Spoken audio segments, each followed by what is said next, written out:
you wanted the best, you've got the best podcast, the hottest podcast in the world. The Chris Voss Show, the preeminent podcast with guests so smart you may experience serious brain bleed. Get ready. Strap yourself in. Keep your hands, arms, and legs inside the vehicle at all times, because you're about to go on a monster education roller coaster with your brain. Now, here's your host, Chris Voss. Hi, folks. Chris Voss here from the ChrisVossShow.com, the ChrisVossShow.com. Hey, we're coming here to another great podcast. We certainly appreciate you tuning in. Thanks for being here. Be sure to go to all of our channels on YouTube.com/Chris Voss, Goodreads.com/Chris Voss. See everything we're reading and reviewing over there. Go to all of our groups, Facebook, LinkedIn, Twitter, Instagram, the big 132,000 group LinkedIn thing, and make sure you subscribe to the LinkedIn newsletter. That thing is killing it over there. It's freaking crazy what's going on. LinkedIn is really becoming a thing if you haven't gone over there and checked it out. Anyway, guys, we have an amazing gentleman on the show. He's going to be talking to us about himself, what he does, and how he does it. Roger Williams is on the show with us. He is a writer, podcaster, adventurer, and chief crosser offer of his bucket list. After more than 30 years working in the youth development and teaching field, a year in quarantine, and 2 heart attacks, Roger embarked on an adult gap year to prioritize a life which is known not by his professional work, but by the way he lives his life and the people he grows relationships with. Now he is traveling around the world to cross off his bucket list and inspiring other people to do the same. And he's here to inspire us. Welcome to the show, Roger. How are you? I'm doing great, Chris. I appreciate the time, and buongiorno from Trieste, Italy. There you go. What a beautiful place. Give us your plug so people can find you on the interwebs. Yeah, I have a podcast called the Crossing It Off Podcast, and it's available everywhere from all the streaming services, as well as you can now listen to it on Facebook Mobile, and it's available on YouTube. Awesome sauce. Awesome sauce. And I have a pretty solid following on Instagram where you can follow my adventures and the things that I'm doing and I'm crossing off my list. And you can get there at crosser.offer. Awesome. So tell us more about what you do. Let's identify a few things. What is a gap year? I'm not familiar with that. Okay, so a gap year is typically a European event that students take in between graduating from high school and graduating from college or going to college, and then also it can be done after college as well. And it's kind of a time to find yourself, experience the world, and try to figure out what you want to do with your life. So, now, is that like a sabbatical or is it just different? It's just different for students, for young people. It's typically planned out. They're usually doing things. It's not like sitting on your couch and playing video games for a year. It's actually doing intentful things to better yourself as a human and prepare yourself for school or life. For me, I just decided that I was going to take an adult one and take a year off from working. So I quit my job last October, and so I'm out just doing things I enjoy doing. So what motivated you that? You mentioned you had 2 heart attacks, went through some different things. What brought you to this point of, is this a new career move and stuff for you? Yeah, I don't say it was a career move as much as it is. I mean, I'm definitely not doing what I used to, but it was a couple of years ago. I had a heart attack. We were going through quarantine, and a lot of people, as we've seen this great resignation, have decided that they don't want to be recognized for the work that they do. They want to be known for more than just their labor. And I was going through that same dilemma in my head. Who am I? What am I doing? How do I want to live my life? And I just decided that I want to become the head crosser from a bucket list. That's what I wanted to be known for. And so I changed my profile on all my socials and said, this is who I am. We always ask the question, what do you do? What do you do? And it's typically the answer is, what do you do to earn money, or what do you do to sell your labor? And I just didn't want to answer the question like that anymore. I wanted to say, I'm who I am is how I live my life and who I integrate my time with as far as relationships. So I started putting everything down on a piece of paper of things I wanted to do and things I wanted to cross off. And the first one I did was the Camino De Santiago in Spain. It's a 790-kilometer walk across Spain. Oh. And yes. And I did that last August. It took me about 30 days. And when I came home, I had an employee, a direct report of mine say, hey, I'm quitting. Like 3 days after I got home, I got this news dropped on me, and we talked, and she wasn't going to another job. She was just going to like slow down and stop for a while. Yes, exactly. And so, I started thinking about it for myself, and about 2 weeks later, 3 weeks later, I decided to do the same thing. And really the impetus behind it was I got back from this amazing trip, and I had made a reel on Instagram. And it was just basically a slideshow of all the people that I had met along the way and taken selfies with. And I showed it to one of the other employees that I worked with. And I've been working with this person for about 5 years. And she got done watching it, and she looked at me and she goes, "I've never seen you that happy." Wow. And I just thought about that. And I'm like, I've worked with you for 5 years and you haven't seen me that happy? I don't want anybody to know me. 5 years. Yeah, I don't want anybody to know me not like that, right? I want people to know me in that state. And so I decided that I was going to quit my job and had to raid the retirement fund, and decided that I'm only going to do things that make me happy. And so that's what I've been doing for the last couple of months. And I'm currently on a 3-month trek around the world to kind of write some books and see some friends that I met on the Camino and enjoy myself. There you go. So are you engaged in any sort of business? You mentioned that you're trying to influence others to do the same thing or pursue their bucket list at the very least. Yeah.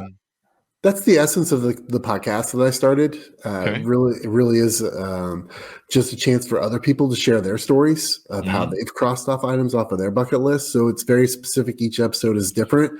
I've interviewed lots of different people for lots of different things. I interviewed one person that learned to tap dance over 60, and I interviewed one person, something she always wanted to do with her life, right? And then I interviewed someone that raised $1 million for charity through her artwork. Wow.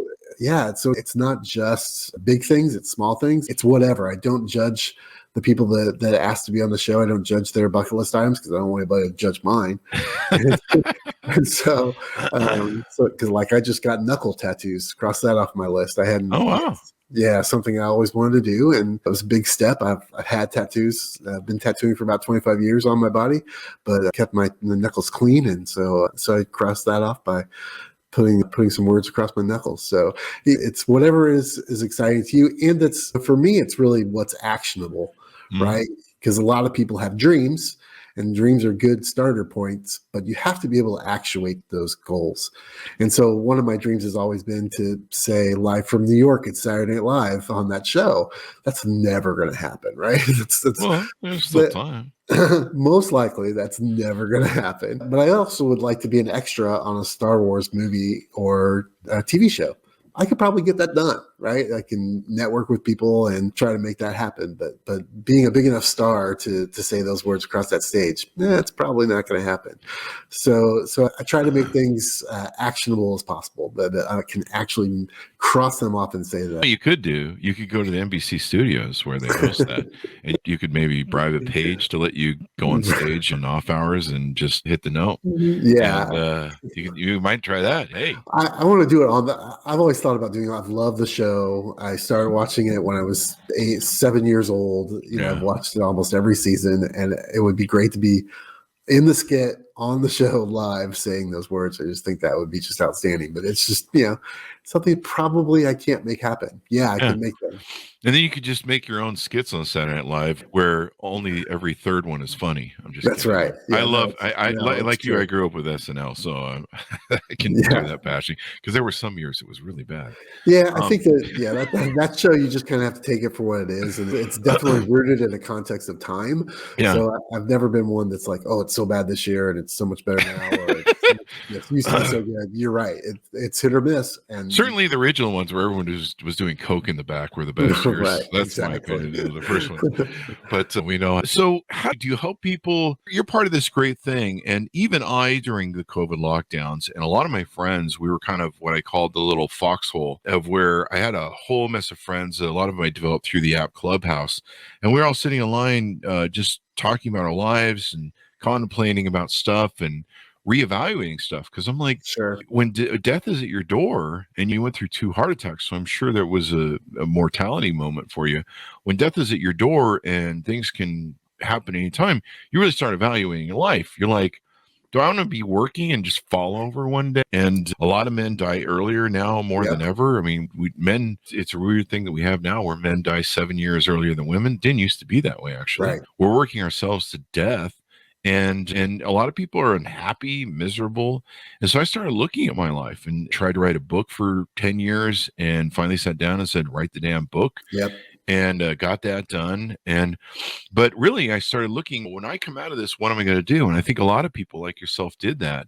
And there was a lot of arguments that I had and debates I had with people that were like, well, people aren't going back to work because they're getting bonuses from the government and unemployment. And I'm like, no, I don't think that's why. I think there's something deeper. And I think people realize that. I think so many people realize that. They just said, hey, man, this isn't worth it what I'm doing, and I'm not doing what I want to do. And like you mentioned, I think you really nailed it on the head when you said, I don't want to be remembered by my work, because usually most people, employers aren't going to put a plaque up. John was here and he gave his life to, I don't know, scrubbing toilets. And so I think it's commendable. Do you help people go down that path? And was it correct in my assessment? Yeah, I mean, it's more of being an example for the most part. I think that, like you said, we all have 165 hours in a week, right? And if you sell 40 of those or 50 of those, that leaves you with 125. And then if you sleep for 40, if you're lucky, and you sleep for 40 or 45, that still leaves you with almost 70, 75, 80 hours a week. That's what I want to be known for, and I want to help other people be known for that. No, not everybody has to quit their job and take out their retirement and take a gap year and do all those things.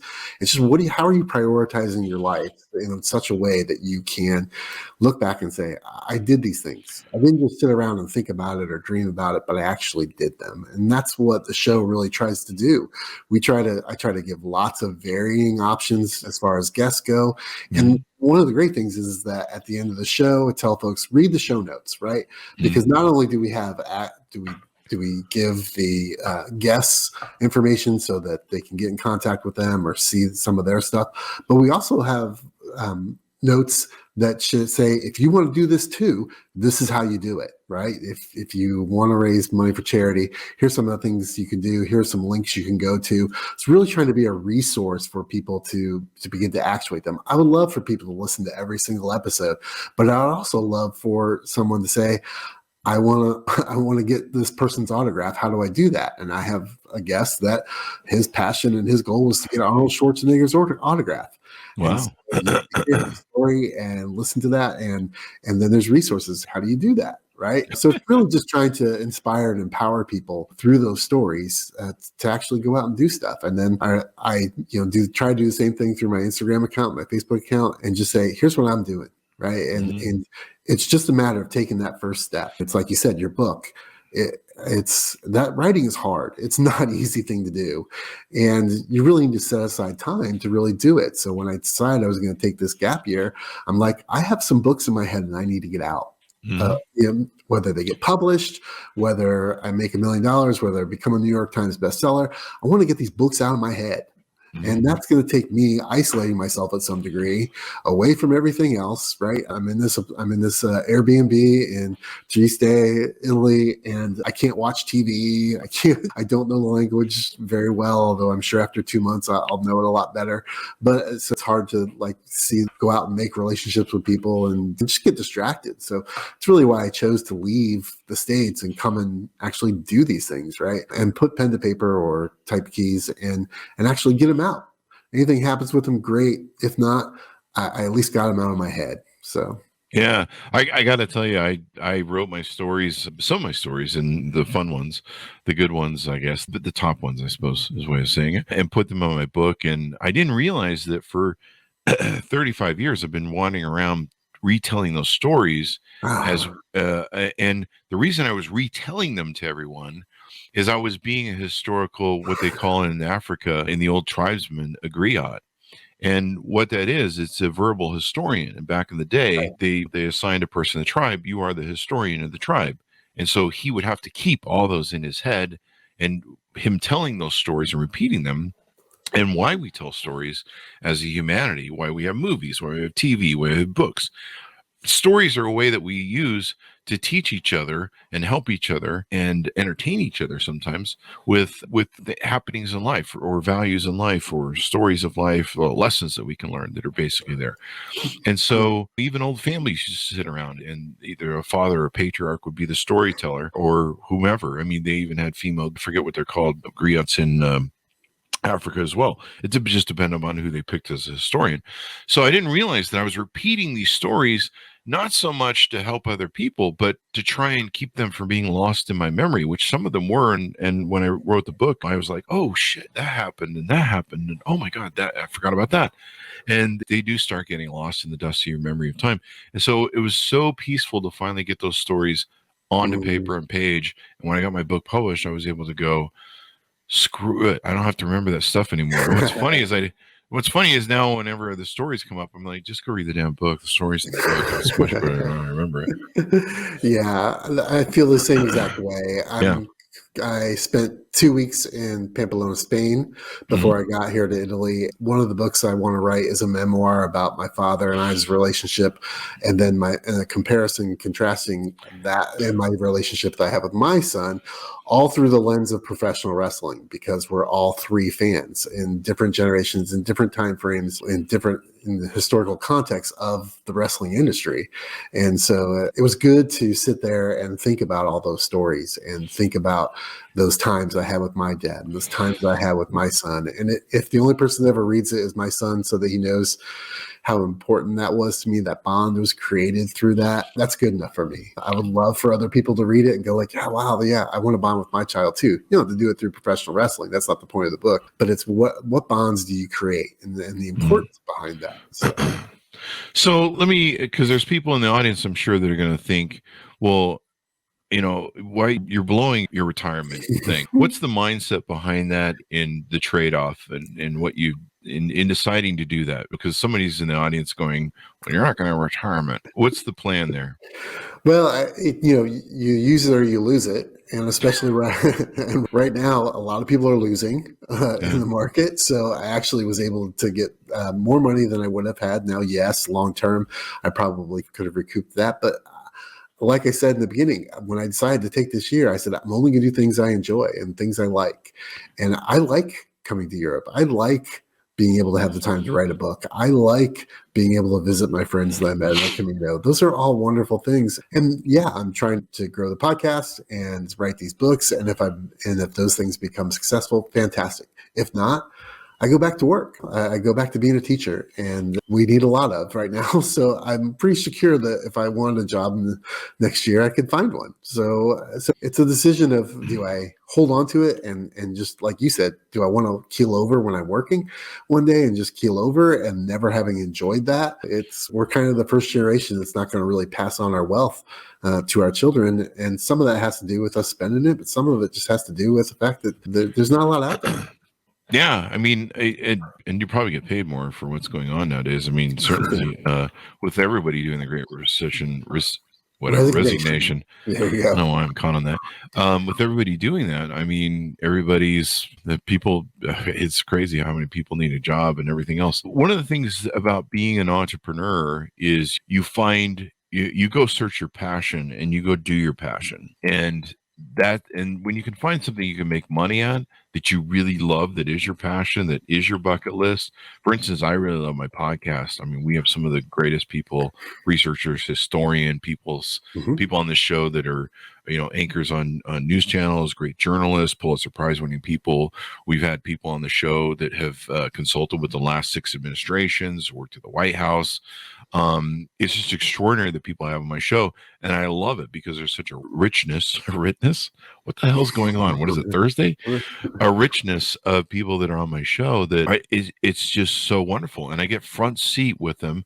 I get front seat to history. They spend tens of thousands of hours in research, writing their books, and I get to ask all the questions. We've had people on the show that have spoken in impeachment hearings, worked for the FBI, and I never seen the questions asked on media that I get to ask. Right. And so I finally get to sit down with them and ask them. I don't have the soundbite of what MSNBC or CBS or CNN have, where they just have a 3-minute soundbite that they have to ask questions. I get to ask all the good questions that hopefully everyone else wants me to ask and stuff like that. And so it makes for extraordinary podcasts, and I love it. I love it. Yeah. I'm a student of history. I'm a student of stories. And one of the things I realized early on, I didn't realize, even though I was doing it, collecting stories and being a people watcher. But one thing I really wish I would have learned early on, I didn't learn until I was 50, was that life is about story collecting. It's about the journey, not the final destination. I fought that for so long. And collecting stories is the fun part of life, being interested in people and their journeys and what they're doing. And that's the real fabric of life. Because when I'm dead, or when I'm sitting on a rocking chair in an old age home, which I'm almost there, the things that you look back on in life, I don't look back on multi-million-dollar companies I built. I look back on the experiences I had, the stories I had. And that's probably going to be my fading thought, whether I die or go into Alzheimer's, is those stories. And hopefully maybe I'll remember some of them. And that's the richness of your life. Like every now and then I'll remember something. I'll be like, fuck yeah, I fucking did that. That's fucking awesome. And very few people can say that they pull that off. So that's really the fabric of life to me. Yeah, I've been attempting over probably the last 7 years of trying to figure out, okay, how do I use, everyone's using social media, everyone's using the internet to make money. How do I do that? And what's my niche in that process? And I've had some starts and stops and some major failures and all those kind of things along the way. And when I came up with this idea for this podcast, I went to a close friend and I said, hey, man, because he listens to a lot of podcasts and I felt like he was probably the most authoritative person on the topic. And I said, this is what I'm thinking about doing. What do you think? He said, that's you. He said, that's completely you. He said, you meet people and get them to tell you their story. Mm-hmm. And if that's what you're going to do, you'll be successful at it, regardless of whether you try to fail or not. You're going to be successful because you do that naturally just in life. And that really hit me. That's like, yeah, I do that. I do meet people and I do ask questions and I do get them to tell, me their story. And so that's what it's all about. That's what the podcast is about. Tell me your story. Come on the show. Tell me your story of how you've lived out intentionally something on your list. And it was very interesting because, as I'm sure you experienced, you go through this process of really fleshing out what your podcast is going to be and what the purpose is and all those kind of things. And so I started off, I'm like, I'm going to have these same questions for everybody. I'm going to ask everybody the same questions. And the final questions that I ask are, what's the next thing you're going to cross off your bucket list? And what's most important on your bucket list? And I didn't realize how important those questions were going to be to the podcast, because the people I have, I don't have the same caliber of guests as you have on your show. I have average people and people that are trying to do something in the world, but not real well-known names. And I found that through just discussing their story of the item they crossed off, is that listeners tell me that, oh, I got invested in this person. And so when you got to that point where you said, what's the next thing on your list? And it could be completely different, should be completely different than what we just talked about. I wanted to know what the next thing was that they wanted on your list. And hopefully that's where the empowering and it comes in to when people listen to the show, is that they see everyday people, average people have made choices and intentionality of saying, I'm going to live this out. I'm not just going to dream about it. I'm going to make it happen. Yeah. I mean, we all learn from each other, regardless of our experience or status in life. And we all have lessons that we can share. And, that's the one thing I learned about life, is that everybody has the journey. Everybody has a story. I remember watching CNN's Larry King back in the day. And he said one time in an interview that he was really interested and curious about people and life. And so when he would meet people on a plane, when he meet people anywhere, he'd want to understand what their journey was. What motivated you to do this? Like I'm asking you, what motivated you to do what you do? And there's lessons there. So did you sit down with a scientific, any sort of study? I mean, on how do you build a bucket list? Let's kind of touch on that a little bit. How do you build a bucket list? What sort of resources you use to build it? And how do you know what you should put on it, I guess, for someone who's never gone down that road?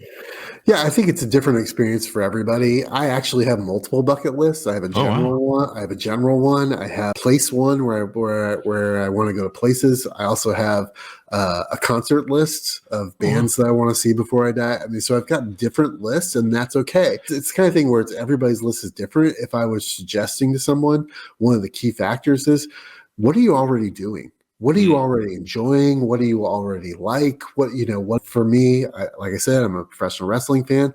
So I want to go see a Lucha Libre Triple A match card in Mexico City, right? And I could go to Mexico City and only do that, and I'd be good. I want ringside seats for a WrestleMania.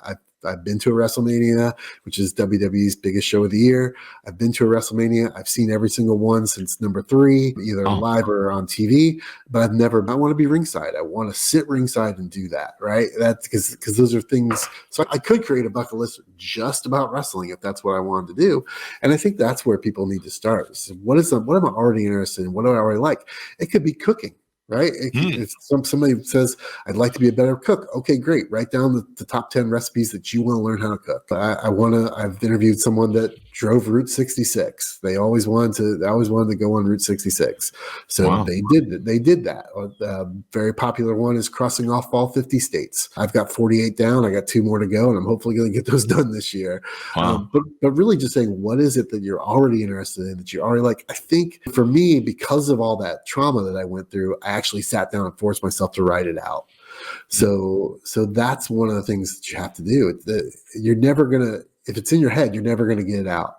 You're never gonna say, oh yeah. So I actually wrote out a list and put it on my mirror, so I saw it every day, and said, okay, what's the next thing? What's the next thing? And I like this. Sorry, can I interrupt you? No problem. I like this idea. I never thought out of the box on this, where you can have multiple bucket lists. I never thought out of the box on that. I was like, there's always one. I'm going to compile it somehow. But no, that's brilliant. You can have multiple ones. How do you keep from freaking out if you're not getting towards it, or do you prioritize them? Yeah, I think there's different ways to prioritize it. You could prioritize the things that don't take a lot of money and don't take a lot, and start that way on your list. If you create a list like learning a recipe, that wouldn't take a lot of energy or time or finances to get the ingredients and to do a recipe. Walking the Camino takes a lot of money and a lot of time. And in the middle of a pandemic, there were times where I just told myself, I'm going. I don't care if I have to swim and get there. I'm just doing this, because it'd been on my want list for about 11 years. And I just finally said, I'm doing this. Excuse me, damn the pandemic. I'm going to get this done. And so every day I woke up and go, okay, what are the restrictions? What do we need to do? What documents do I need to have? What is it going to take? How are the conditions there? Is there housing? Is there going to be restaurants open? All that kind of stuff. But at the end of the day, I just was like, I'm doing this. I'm going to do this. Whatever happens, whatever the conditions are, I'm going to do it, and it's going to be what it is. And so I think there is that determination of taking that first step. And for me, the Camino was buying the plane tickets, right? I bought them almost 10 months in advance. And it's like, okay, I'm going. I just spent $1,400 to go to Spain. I'm going. I can't get out of this, really. So I think it's just deciding what it's going to be and take that first step. And people can take small steps, crossing things off, and that don't take a lot of money, don't take a lot of time, and work your way up if that's what you need to do. Some people just need to jump right in, like I did, and say, I'm doing this thing. And it's big and it's a hairy, audacious goal, but I'm gonna do it, whatever it takes. There you go. Well, this has been an awesome discussion, man. Give us your plugs one more time so people can find you on the interwebs. Sure. You can find me on Instagram at crosser.offer. You can find me at Facebook at the Crossing It Off podcast, which I highly recommend, because you can now listen to the podcast on Facebook, on the mobile app, and anywhere that you listen to podcasts, you can download the show. And yeah. There you go. There you go. Well, it's been wonderful to have you on the show. We certainly appreciate it, Roger. Thanks, Chris. I'm glad I was here. Thank you. And thanks to my audience for tuning in. Go to goodreads.com/Chris Voss, youtube.com/Chris Voss. See our big group on LinkedIn, the LinkedIn newsletter, Twitter, Instagram, all those places the crazy kids are playing these days. Thanks for being here. Stay tuned for our next shows, and we'll see you guys next time.